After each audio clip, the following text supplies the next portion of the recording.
profeta, a la que respeto y quiero mucho, una señora de Barcelona, de vez en cuando me escribe con algunas palabras, y precisamente esta mañana me escribía, y quiero leerles lo que me escribió. Y primeramente me cita Cantar de los Cantares 2, del 8 al 12, donde dice: la voz de mi amado, es en exclamación, la voz de mi amado, he aquí él viene, saltando por los montes y brincando sobre los collados. Mi amado es semejante al ciervo o al cervatillo. Helo aquí, está tras nuestra pared.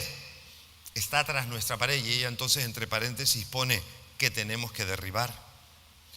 Dice, mirando por las ventanas, y ella pone entre paréntesis, del cielo, atisbando por las celosías, hasta que apunta el día y huyan las sombras. Dice, este día viene y habrá un nuevo corazón.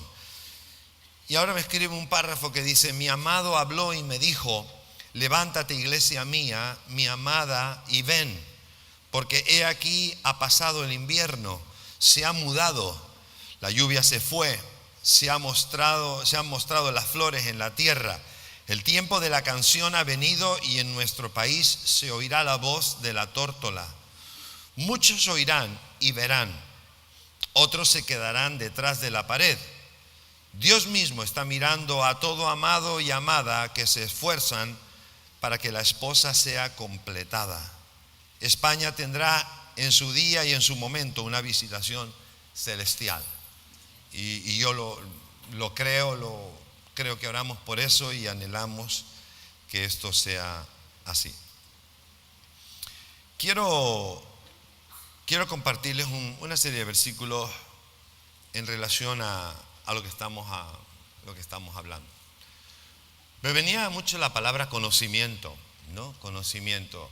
Ese famoso texto de Oseas que dice que mi pueblo perece por falta de conocimiento, ¿no? Mi pueblo se pierde por falta de conocimiento. Cuando uno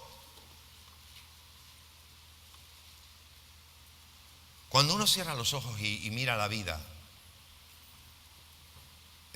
yo rescaté, quiero decirles esto, yo rescaté una frase de la semana pasada, no sé si la dije o no la dije, pero al volver a repasar el mensaje de la semana pasada, me llamó mucho la atención.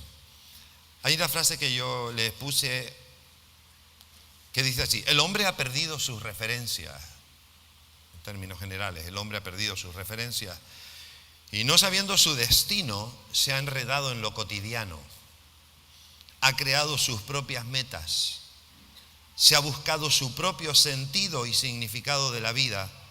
En definitiva, se ha fabricado una vida. Y todo empieza por perder las referencias. El hombre ha perdido la referencia. Porque ahora el hombre, en vez de buscar lo que de verdad es importante, porque no sabe que es importante, entonces se dedica a buscar lo que le produce satisfacción. Entonces la vida de cada uno está enfocada a conseguir ciertos objetivos. Y si analizamos los objetivos, nos damos cuenta, como hemos hablado en muchos de estos domingos pasados, que los objetivos son puramente temporales. Básicamente son objetivos de este tiempo, mientras estamos en vida. Poca gente está siendo consciente de objetivos de carácter eterno. Esta semana que queremos salir, ¿por qué vamos a salir? ¿Para qué? ¿Para qué molestar a tanta gente en España y tantas iglesias y tantos miembros de iglesias en toda España? ¿Para qué? Tanto esfuerzo. Pues tenemos que tener una idea clara, y es que precisamente el hombre, al cerrar los ojos y pensar en su futuro y pensar solo en esta vida, pues no se fija que hay otra. Y al no pensar en la otra, no hace nada por la otra. Y esa es la falta de conocimiento. Mi pueblo perece por falta de conocimiento. No se conoce a Dios, no se conoce lo que Dios tiene planeado, no se conoce nada sobre la eternidad. Y como no se habla, pues entonces todos nos quedamos apuntando a lo que es en esta vida. Conseguir esto, pagar lo otro, casarme, tener hijos, ser famoso, etc. Quiero que vayamos al libro de Ezequiel. Si usted tiene Biblia ahí, hay dos párrafos que prácticamente se repiten en el libro de Ezequiel, y voy a escoger el que se lee en Ezequiel capítulo 33 del 1 al 9. Son unos clásicos de evangelismo, clásicos.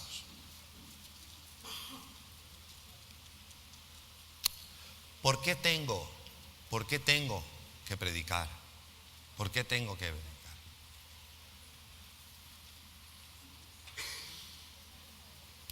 Ya desde este tiempo el pueblo de Israel estaba en el exilio. Ezequiel estaba siendo usado como un profeta tremendo, unas experiencias poderosísimas. Y en uno de esos momentos, en el versículo 1, Ezequiel 33:1, dice así: vino a mí palabra de Jehová diciendo, hijo de hombre, hablándole a Ezequiel, hijo de hombre, Ezequiel, habla a los hijos de tu pueblo y diles. Y ahora empieza toda una historia, ¿verdad? Que hay que imaginarla en tu mente, hacerla gráfica para que puedas captar qué quiere enseñarnos. Dice así: cuando trajere yo espada sobre la tierra, sobre tu pueblo, y el pueblo de la tierra tomare un hombre de su territorio y lo pusiere por atalaya, dice, y él viere venir la espada sobre la tierra y tocare trompeta y avisare al pueblo, cualquiera que oyere el sonido de la trompeta y no se apercibiere, y viniendo la espada lo hiriere, su sangre será sobre su cabeza. El sonido de la trompeta oyó, no se apercibió, pues su sangre será sobre él. Mas el que se apercibiere librará su vida. Pero si el atalaya viere venir la espada y no tocare la trompeta, y el pueblo no se apercibiere, y viniendo la espada hiriere de él alguno, este fue tomado por causa de su pecado, pero demandaré su sangre de mano del atalaya. Versículo 7. A ti, pues, hijo de hombre, está hablando ahora de Ezequiel, te he puesto por atalaya a la casa de Israel, y oirás la palabra de mi boca y los amonestarás de mi parte. Cuando yo dijere al impío, impío, de cierto morirás, si tú no hablares para que se guarde el impío de su camino, el impío morirá por su pecado, pero su sangre yo la demandaré de tu mano. Y si tú avisares al impío de su camino, para que se aparte de él y él no se apartare de su camino, él morirá por su pecado, pero tú libraste tu vida. Cuando venimos a Cristo, una de las situaciones que se da es que nos damos cuenta que somos privilegiados, no solamente por el hecho de que ha cambiado nuestra vida, somos privilegiados de la información que disponemos.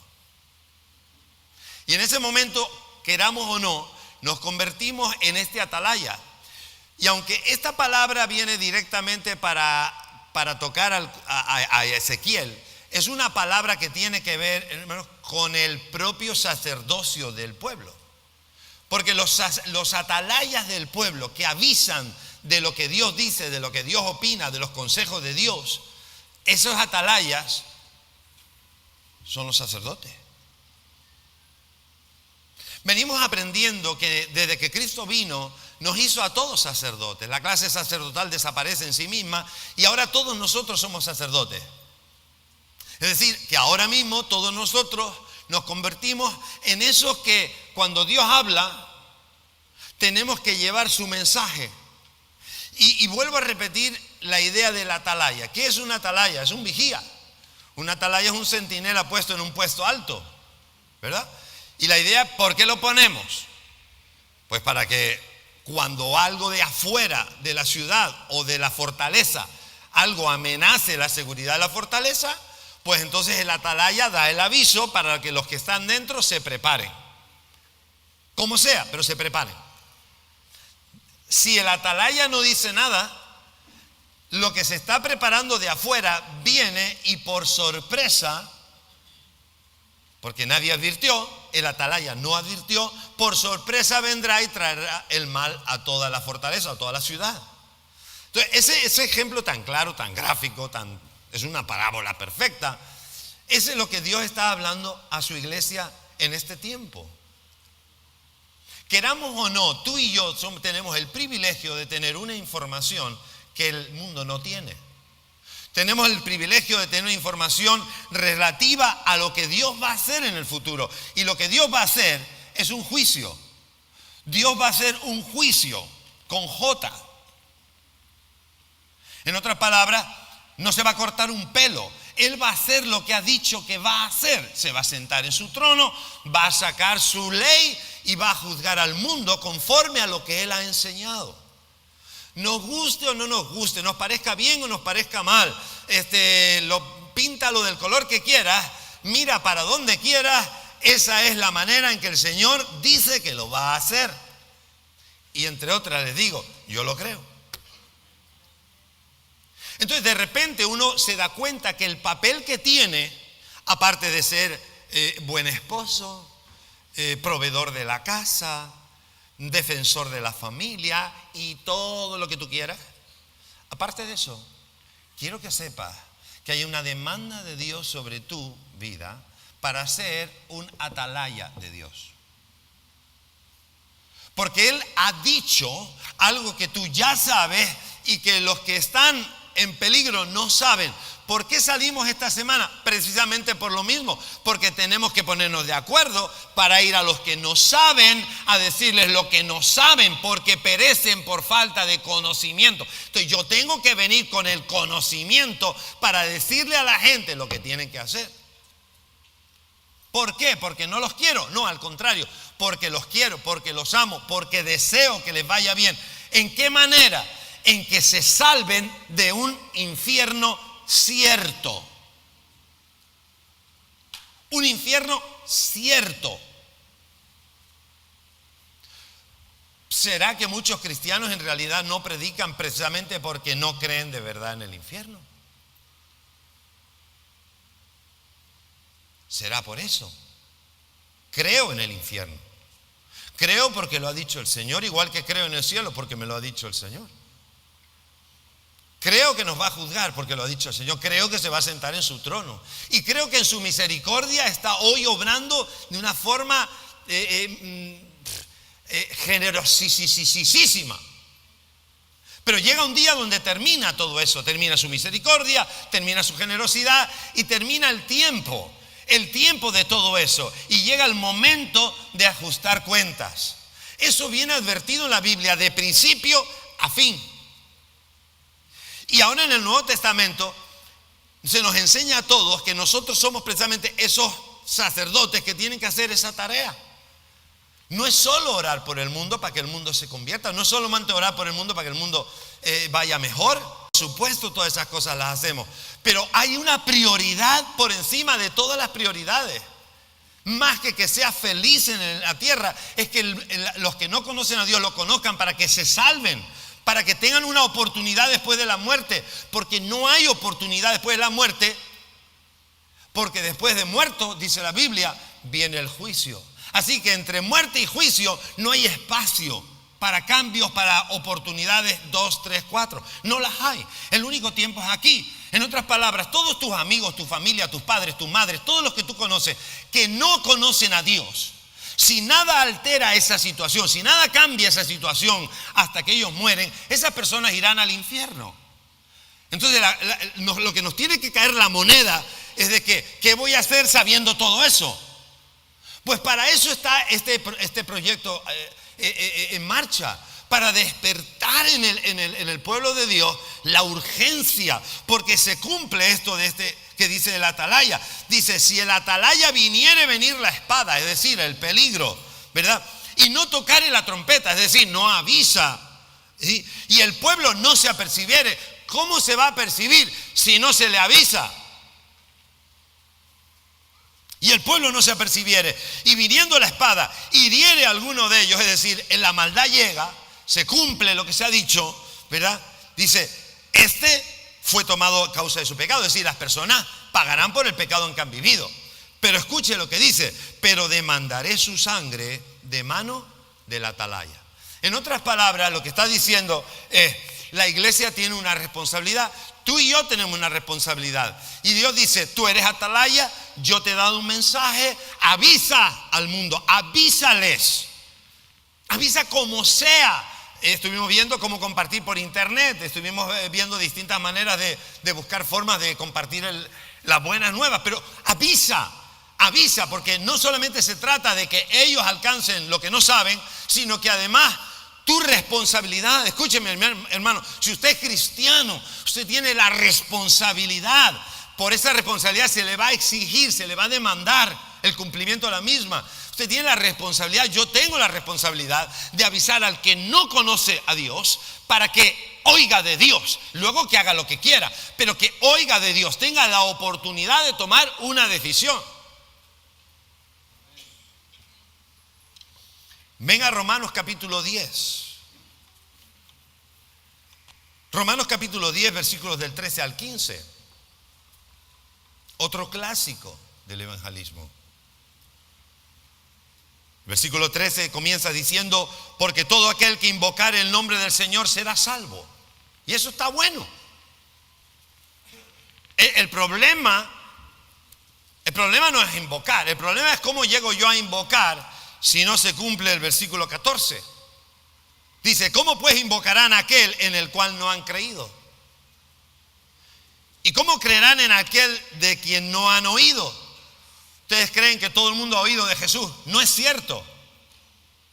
No se haga la paranoia de que todo el mundo ya ha oído de Jesús. No, han oído el nombre de Jesús, han oído el nombre de María, han oído el nombre de San José y de los 3 Reyes Magos. Y no sé si la estrella tiene nombre, pero también la de Oriente. El problema no está ahí. Lo que no han oído son las buenas nuevas, que es lo único que puede tocar el corazón para producir un cambio. Dice: ¿cómo invocarán a aquel en que no han creído? ¿Y cómo creerán en aquel que no han oído? ¿Y cómo irán sin haber quien les predique? Es una cadena. Versículo 15: ¿y cómo predicarán los que debieran si no fueran enviados? Como está escrito: cuán hermosos son los pies de los que anuncian la paz, de los que anuncian buenas nuevas. Vamos a mirar estos puntos otra vez. Quiero que vayamos a esta lista. ¿Por dónde empieza? ¿Cuál es el primer verbo que pone? Versículo 13. ¿Cuál es el primer verbo? Invocar. ¿Primer verbo? ¿Cuál es? Entonces, invocar. La cuestión, invocar, ¿sabe usted lo que significa invocar? Invocar significa hablar a algo que está en el mundo espiritual. Bueno, también tiene otro significado, pero en este caso, invocar es hablar al mundo. Puede ser Dios o puede ser el diablo, puede ser. O sea, invocar es dirigirse o hablar o llamar a lo que está en el mundo oculto, en el mundo sobrenatural. Pero para invocar, dice aquí, debería haber creído. Porque ¿cómo voy a invocar a Dios en el sentido de que quiero hablar con Él y demandar algo de Él si no he creído? Pero es que dice que para creer tienen primero que haber oído.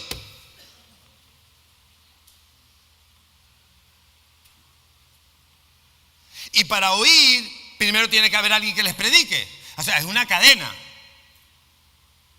Pero luego encima añade, pero para que alguien predique tiene que ser enviado. Ahora, vamos a ponerlo al revés, porque puesto como está hasta que queda un poco confuso. Vamos a ponerlo entonces al revés. ¿Qué es entonces lo primero que hay que hacer?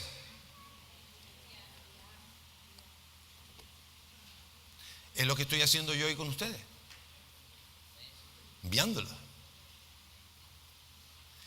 Si no nos organizamos para enviar, si no nos organizamos para y planificamos algo, probablemente no vamos a hacer nada, pero si nos ponemos de acuerdo. Entonces, todo este proyecto, hermano, que ha tenido jaqueca, mucha jaqueca, durante todos estos meses, todo este proyecto lo que está intentando es que la iglesia se despierte y se sienta enviada. Realmente no te envío yo. Estamos enviados por el Señor mismo. Él es el que ha dicho que tú eres una atalaya. Dile que está a tu lado, tú eres una atalaya. Entonces, Dios nos pone como atalaya, nos aclara nuestra posición, nuestra postura, nuestra situación de atalaya. Pero una atalaya con algo. ¿Por qué? Porque el peligro sí está. Entonces, ¿cuál era la segunda palabra después de enviar? ¿Enviar para qué? Para predicar. Entonces, toda esta semana nos estamos organizando sintiendo que Dios nos está enviando para predicar, ¿no? Y predicar, pero si nosotros predicamos, entonces por fin alguien va a ¿qué? A oír. Es que queremos que la gente oiga sin predicar. Tienes que predicar tú y yo. Tenemos que predicar en la mañana, al mediodía, en la tarde. Predicamos por internet y predicamos directamente cara a cara. No es predicar en la tarde cuando sale el grupo porque está organizada la salida evangelista. No. ¿Y qué pasa con los que te rodean en otras horas del día que no les coincide tu actividad evangelística de la tarde de 1 hora, 2 horas o no sé cuántas horas? No, el predicar es una acción, es una forma de vivir. El creyente de hoy en día no puede vivir de 2 horas de programa evangelístico. No. El creyente hoy en día vive en la continua actitud de compartir. Porque se ha dado cuenta lo serio que es esto. El que no se salva va al infierno. No va a la cárcel. No. No es cadena perpetua. No. Es infierno eterno. Que a algunos no les suena muy pesado, pero piénselo un poco. Y entonces si oyen, ¿qué podrán hacer? Creer. Y por fin si creen, ¿podrán qué? Porque dice que el que invocare el nombre de Dios, de Jesús, será salvo. No dice el que sabe de Jesús, dice el que invoca. Para invocar en esa dimensión hay que creer. No se trata de saberse el catecismo, de saberse la Biblia, se trata de invocar, se trata de meterse, de tener experiencia con Dios, de tener una relación con Dios. No se trata de saber Biblia, se trata de tener conocimiento de Dios. De eso hablábamos desde el principio. Conocimiento, no dice, y perecerán porque no se saben la Biblia. No, perecerán porque no tienen conocimiento de Dios. Entonces invoco a Dios, quiero tener relación con Él, quiero tener experiencias con Él, pero para eso tengo que creer. Para creer tengo que oír, pero para que yo oiga alguien tiene que predicar, y para que alguien predique tiene que alguien que enviarlo. Por eso las misiones son tan importantes. El enviar pastores, el poner pastores tal, el apoyar económicamente para que haya pastores que puedan dedicarse a tiempo completo en pueblos lejanos, en sitios complicados. Aquí a lo mejor conseguimos, bueno, ahora no es tan fácil, ¿verdad? Pero conseguimos un trabajito y compaginamos las dos cosas y escapamos. Pero eso no es lo ideal es que un pastor pueda estar a tiempo libre. Yo le doy gracias a Dios por fe y algunas veces apurado. Pero desde que salí del seminario hace 30 años, hermano, Dios me ha sostenido, no he tenido que dedicar mi tiempo a otra cosa más que a la obra del Señor. Para la gloria de Dios lo digo. Eso es lo ideal. Nosotros tenemos pastores de Buenas Nuevas que tienen que estar trabajando en otra cosa. Eso es lo ideal. Eso no es lo ideal. Pero es que para enviarlos para que hagan ese trabajo hay que poner algo más que simplemente buenas palabras. Las iglesias tienen que ser conscientes de eso. Hay iglesias que no mantienen a sus pastores. Yo doy gracias a Dios porque esta iglesia mantiene a sus pastores. No solamente a nosotros, sino a los pastores José y Celia también. Somos iglesias privilegiadas en España, en ese sentido. Pero es que las iglesias deben ser conscientes. ¿Por qué? Porque prefiero tener una persona liberada de cualquier tarea para que se dedique de pleno a la iglesia. Y entonces esto revienta por todos lados. Entonces si la persona tiene que estar 8 horas todos los días, 8 todos los días, para dedicarla a un trabajo, para lo que sobra. Ver cómo hago entre mi familia, mis compromisos y la iglesia. No, así no, esa iglesia marcharán a trompicones.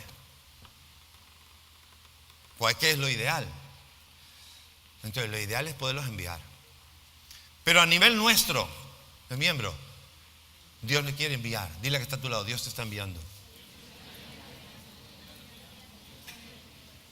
Porque si tú no lo dices, si tú no predicas, el que tenía que escucharlo no lo escucha.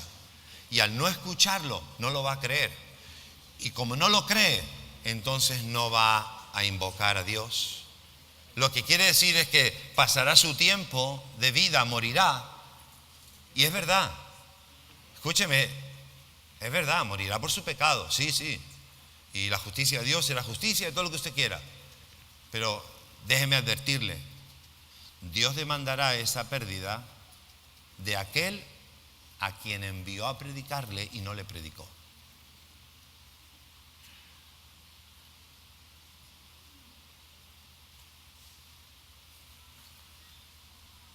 ¿Escuchó lo que dije? ¿Quién tiene que ir y predicar? Todos.